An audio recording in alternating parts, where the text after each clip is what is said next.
नमस्कार, मी राहुल कुलकर्णी. आपल्याला जेव्हा गरज असते, तेव्हा आपण किडूक-मिडूक विकतो, गरजेपोटी. पण असं कधी होतं का, की नफा बुकिंग करण्यासाठी लोक सोनं आणि चांदी विकतील?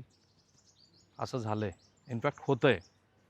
नफा नोंदणीची घाई सुरू आहे आणि ज्यांच्या घरामध्ये जुनी चांदी आहे, ती आता त्यांना श्रीमंत बनण्याचा मार्ग दाखवते आणि हे मी म्हणत नाही आहे. तर हे कोण म्हणतंय? तर India Boolean and jewellers association, ज्याचं मुख्यालय देशाच्या वेगळ्या भागामध्ये ते आहेतच. पण कोलकात्यामध्ये त्यांनी सांगितलं आहे, की भारतीयांनी अंदाजे 100 टन जुनी चांदी विकली आहे आणि ती किती दिवसात माहिती आहे? केवळ एका आठवड्यामध्ये.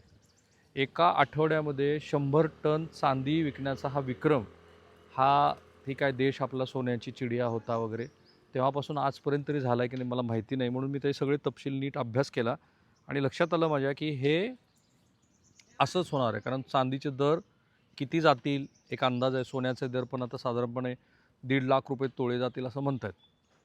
आणि चांदी ही त्याला स्पर्धा करू लागली आहे. ही का करते आहे? तर भारतीयांनी हे जे अंदाजे 100 टन जुनी चांदी विकली आहे तीही एका आठवड्यात. तर हे झालं आहे बुधवारी धातूच्या किमतीत झालेल्या जोरदार वाढीमुळं. जो एक विक्रमी उच्चांक आहे चांदीचा.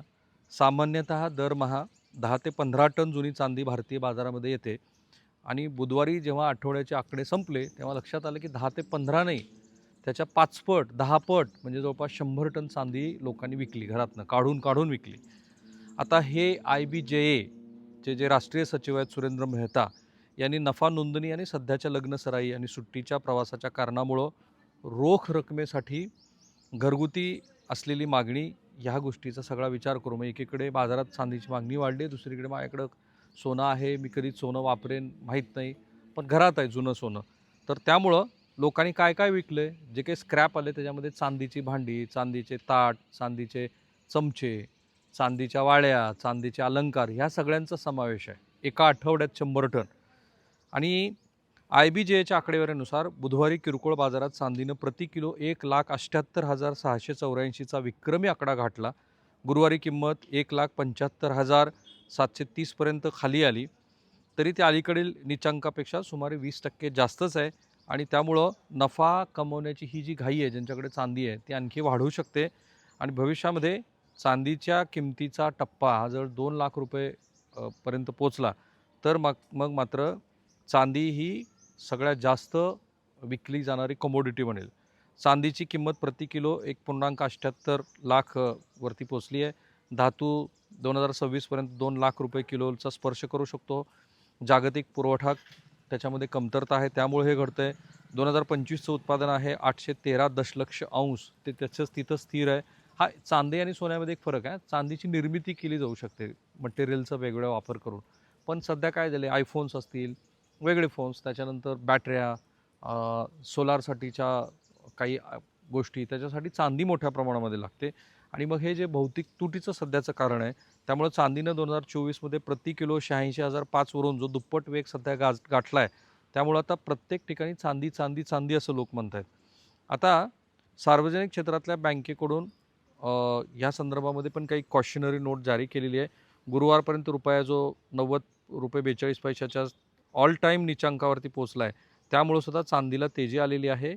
आणखी चांदीचा काळ वाढू शकतो असं म्हणतात. चांदीच्या किमतीत पुरवठा कमी झाल्यामुळं आणि अमेरिकेतले फेडरल बँकेचे जे व्याजदर आहेत, त्याच्यात कपातीची वाढती अपेक्षा असल्यामुळं डॉलरची प्रमुख जागतिक चलनात आणि रुपयाच्या तुलनेमध्ये जी काही सध्याची घसरण रुपयाची सुरू आहे, ह्या सगळ्या गोष्टीमुळं चांदीला अचानकच महत्त्व आलेलं आहे आणि दिवाळी आणि धनत्रयोदशीच्या काळात चांदीनं प्रति किलो 1,78 लाख रुपयाचा जो टप्पा गाठला होता, तो जरी 1,49 लाख रुपयावरती घसरला असला तरी तो आणखी वाढेल असं म्हणतात.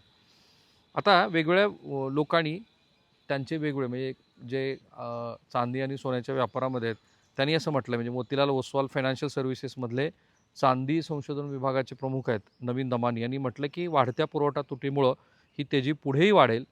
त्यांच्या अंदाजानुसार 2026च्या पहिल्या तिमाहीत चांदी प्रति किलो 2 लाख रुपये आणि पुढील वर्षाच्या अखेरीस चांदी 2.5 लाख रुपये प्रति किलो होईल आणि त्यामुळं डॉलर आणि बाकीच्या ह्या सगळ्या ज्याला हेडविंड म्हणतो आपण, त्या गोष्टीमुळं असं होऊ शकतं.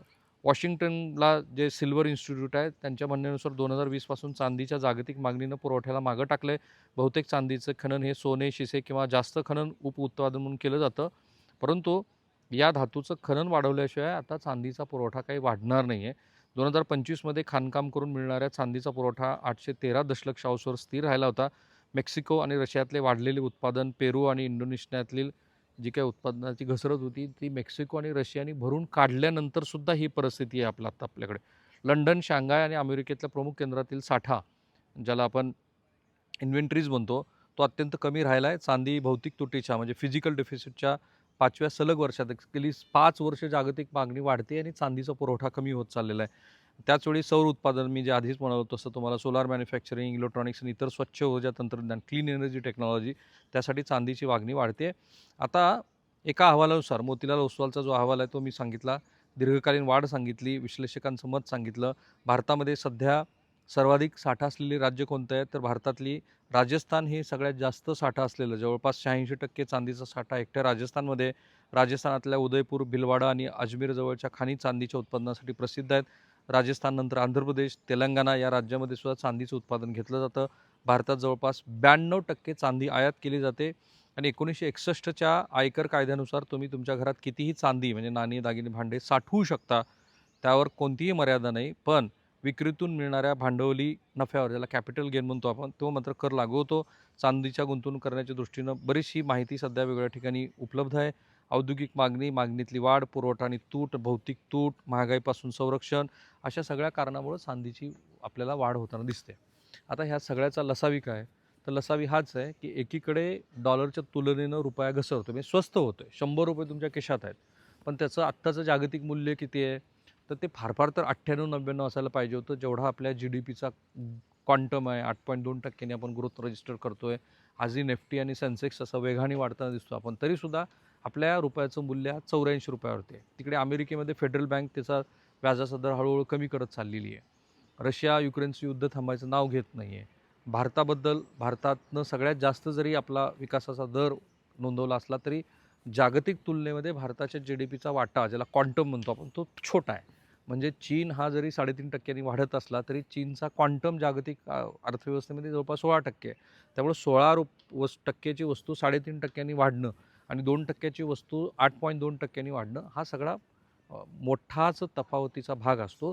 त्या कॉन्टेक्स्टमध्ये सोनं आणि चांदी बघायला पाहिजे. आणि जेव्हा मी म्हणतो की सोनं तारण ठेवण्यासाठी जवळपास 3,000 बँकांच्या 3,000 शाखा वेगवेगळ्या ठिकाणी होत आहेत, तसंच चांदी लोक मोडत आहेत. तर हे द्योतक आहे की आपल्याकडे आता नफा कमवण्याची प्रवृत्ती वाढत चालली आहे. थांबूया.